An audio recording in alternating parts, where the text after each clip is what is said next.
Dear students, welcome to International Business class. In the previous class, we were discussing about the features of Uruguay round. In the class, we were discussed about liberalization regarding manufacturing of goods, agriculture sector. In this class, we are going to discuss about two very important concepts: GATS, General Agreement on Trading Service, and Trends. GATS, as all of you know, related to service sector. So the international organization WTO has taken several measures for the liberalizing of the service sector all over the world. So due to the Uruguay round or by the formation of WTO, service sector was also brought under the definition of international trade.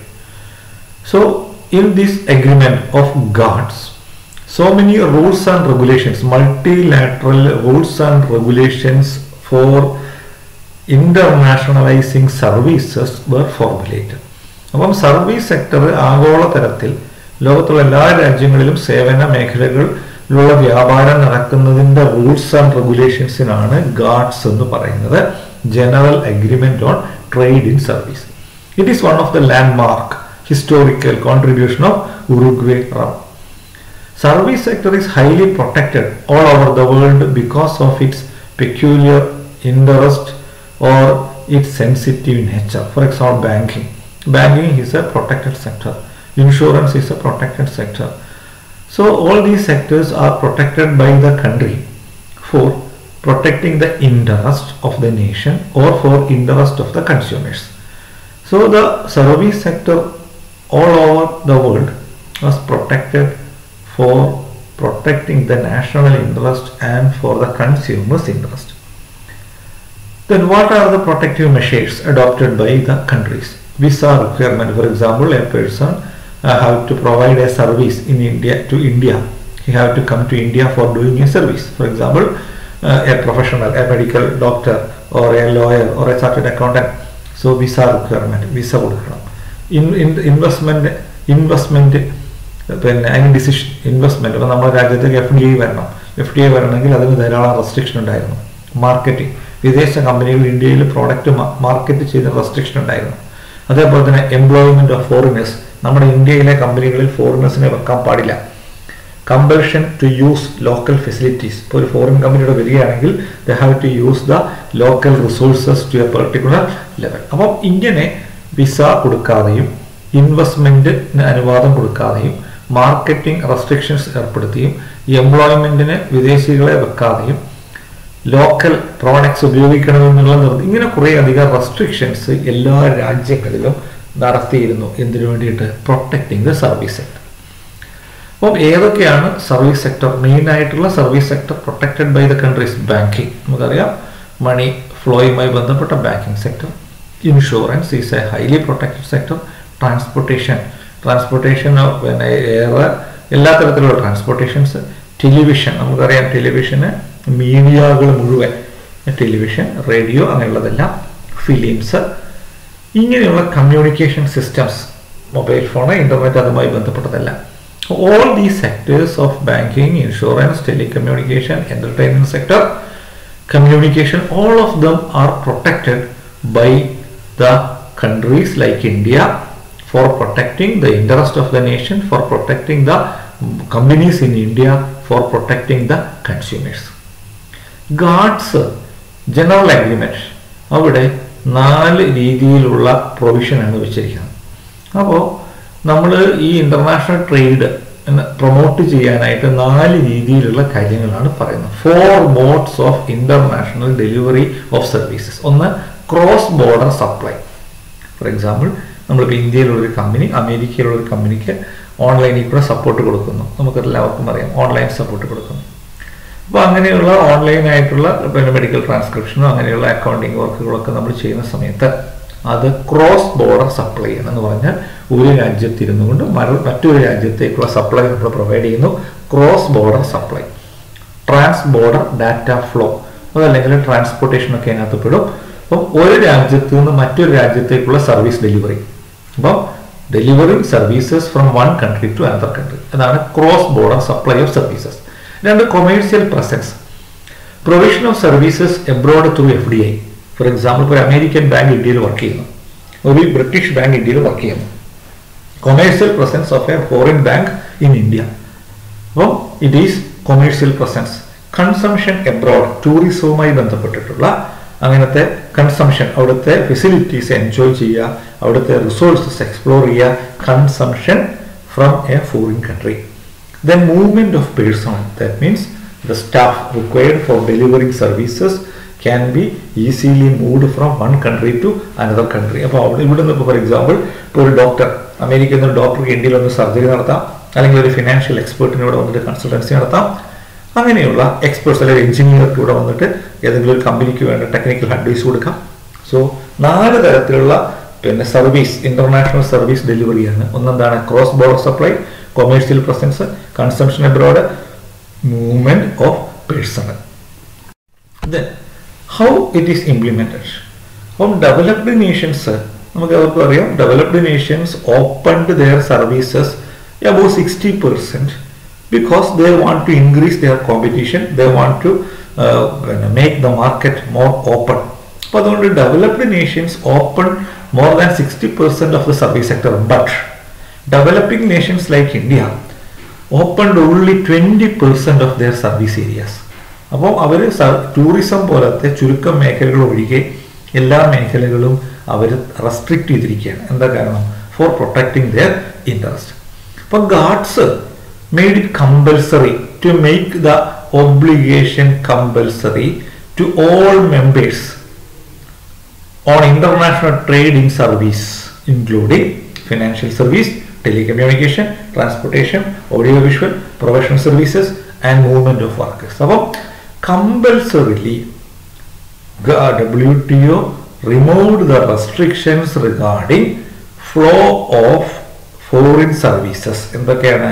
Financial services, banking, insurance ഒക്കെ, telecommunication, transportation, audio visual അതായത് film അല്ലെങ്കിൽ അതുമായി ബന്ധപ്പെട്ട എല്ലാ സെക്ടറുകളും, professional services, പിന്നെ movement of workers. അപ്പം GATT's General Agreement on Trading Service made it a reality of internationalization of services from one country to another country. നമുക്ക് എല്ലാവർക്കും MFN, all members of WTO are treated as most favored nation. Due to this MFN obligation, member countries cannot discriminate services from a foreign country. അപ്പോൾ അമേരിക്കയിൽ നിന്ന് ഇങ്ങോട്ട് വരുന്ന ഒരു service നമുക്ക് restrict ചെയ്യാൻ പറ്റില്ല. So everybody is treated as a most favorable nation. All member countries should publish rules and regulations related to their services. അപ്പോൾ ആ സേവനങ്ങളുമായി ബന്ധപ്പെട്ട റൂൾസ് ആൻഡ് റെഗുലേഷൻസ്, ആ രാജ്യത്ത് നിലനിൽക്കുന്ന rules, they have to be communicated internationally. For example ഒരു അമേരിക്കയിലുള്ള നിയമം എന്താണ്, ഇന്ത്യയിലുള്ള നിയമം എന്താണ്, that should be known for the companies, then only they can enter into the services. All members have to respond promptly to request for specific information. അപ്പോൾ അങ്ങോട്ടും ഇങ്ങോട്ടും ഏതെങ്കിലും തരത്തിലുള്ള ഇൻഫർമേഷൻസ്, ഇതുമായി ബന്ധപ്പെട്ട ബാങ്കിങ് ഇൻഫർമേഷനോ ഷെയർ മാർക്കറ്റുമായി ബന്ധപ്പെട്ടോ ഒക്കെ, if there is a demand for information, that should be provide at the earliest. അപ്പോൾ GATS general agreement on trading service emphasis that increasing participation of developing countries through negotiation and use of technology. അപ്പോൾ developing countries have to open up their economy to a full extent by the different phases in negotiation and by use of technology, internet as well as other aspects. How e-trading services, it should be administered in an impartial manner. That means there should be no partiality between a foreign bank and an Indian bank. No partiality between a foreign insurance company and an Indian insurance company. So there should not be any partiality. Similarly, countries have to review the administrative decision regarding services and the rules and regulations. ആ രാജ്യത്തുള്ള rules and regulations review ചെയ്തിട്ട് that should be made equal to international standard. Similarly, commitment also include national treatment and market access. They have to treat the country as equal to Indian country. ഇപ്പോൾ domestic അല്ലെങ്കിൽ national treatment അതിന്റെ ഘടകങ്ങൾ വേണം, അങ്ങനത്തെ restriction ഒന്നും പറയാൻ പാടില്ല. Market access കൊടുക്കണം. There should be free market access. അപ്പോൾ GATS establishes progressive liberalisation in service sector through continuous negotiation. അതുപോലെ ശ്രദ്ധിക്കുക, it is a phased manner. അതിന് ഇനി 95 ഇത് ഫുള്ള് ലിബറലൈസ് ചെയ്തിട്ടില്ല. അത് 2010-15 ആയപ്പോഴത്തേക്കാണ് കംപ്ലീറ്റ് ലിബറലൈസേഷൻ വന്നത്. So at the time of starting of WTO, it has decided to make a continuous negotiation for progressive liberalization. അപ്പോൾ അവിടെ പ്രശ്നം ഉണ്ടായിരുന്നത് developing countries are afraid about the entry of MNCs for exploiting their economy. അപ്പോൾ ഇത് ഈ main സെക്ടറുകളും ലോകത്തുള്ള എല്ലാ main multinational കമ്പനികളും അവരെല്ലാവരും കൂടി ഈ ഒരു അവസരം ഉപയോഗിച്ച് അവർ ഈ ഡെവലപ്പിംഗ് കൺട്രീസിലേക്ക് ചെല്ലുകയും അവരെ എക്സ്പ്ലോയിറ്റ് ചെയ്യുകയും ചെയ്യും എന്നുള്ള ഭയം ഇന്ത്യ പോലത്തെ ഡെവലപ്പിംഗ് കൺട്രീസിലോടൊപ്പം ഇന്ത്യയിലെ ബാങ്കിങ് സെക്ടറും ഇൻഷുറൻസ് സെക്ടറും ഒക്കെ വലിയ ക്രൈസിസിലേക്ക് പോകും. അപ്പോൾ അതുകൊണ്ട് developing countries are afraid about the liberalization process in the service sector through WTO. But these doubts were cleared through different negotiation. അപ്പം ആ മെയിൻ പ്രശ്നം തന്നെ ലേബർ ഓറിയന്റഡ് സർവീസ് ആണ്. ഇപ്പോൾ ടെക്നോളജി ബേസ്ഡ് ആയിട്ടുള്ള കമ്പനികൾ വരുന്നു. Automatically it will lead to unemployment, it will lead to the closure of so many business organizations. But developing countries are in a crisis, they are in a dilemma due to these guards. അപ്പോൾ അവർക്ക് അതേപോലെ തന്നെ there are so many constraints, technical ആയിട്ടുള്ള knowledge കുറവാണ്, organisational efficiency ഇല്ല, financial ആയിട്ടുള്ള capacity കുറവാണ്. So due to several reasons these limit the developing countries in making use of the advantage in guards. But the developed nations used this opportunity to expand their market. Then let us go to another very important contribution of Uruguay round, TRIPS, trade related investment measures. The flow of capital from one country to another country. So the flow of capital from one country to another country was restricted by several countries due to different reasons. This TRIPS made it possible the flow of capital from developed nations to developing nations. About ഈ trade related investment measures, there are so many conditions or restrictions imposed by several governments for restricting foreign investment in a country. ഇപ്പോൾ ഇന്ത്യയിലേക്ക് അമേരിക്കയിൽ നിന്ന് investment വരുന്നത് നമുക്ക് താല്പര്യമില്ലെങ്കിൽ we will make so many restrictions for the investment from a foreign company. അപ്പോൾ so many restrictions are there in the developing countries.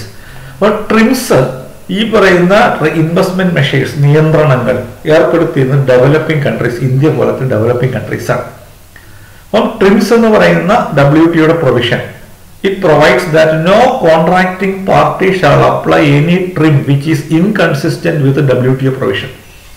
WTO റൂളിന് against ആയിട്ട് ഒരു കണ്ടീഷനും ആരും വെക്കാൻ പാടില്ല. All the member countries should follow the WTO rules and regulations regarding investment flow. There should not be any provision inconsistent against WTO provision.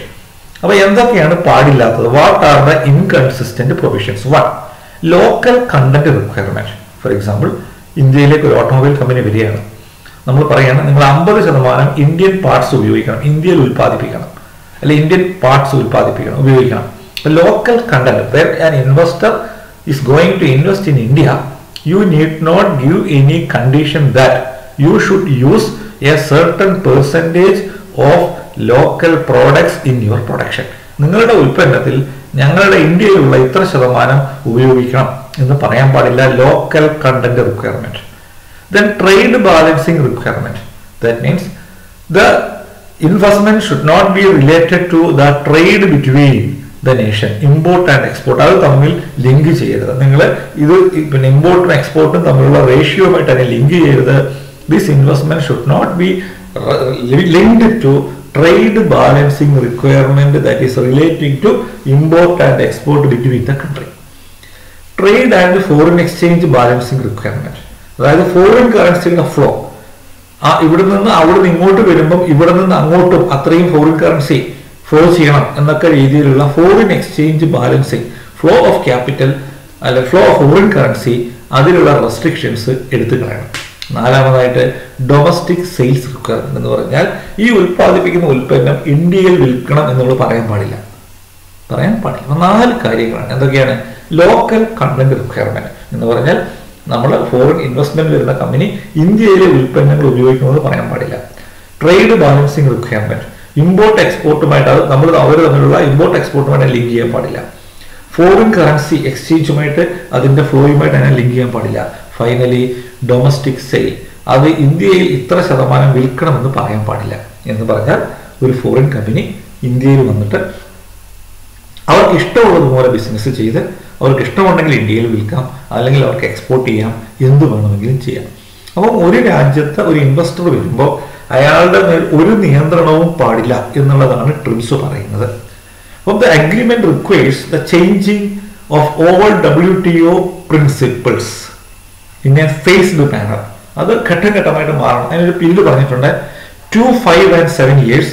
But 2 years for industrial countries, 5 years for developing countries, and 7 years for least developed countries. അപ്പോൾ developed രാജ്യങ്ങൾ എല്ലാ നിയന്ത്രണവും 2 വർഷം കൊണ്ട് എടുക്കണം, മാറ്റണം.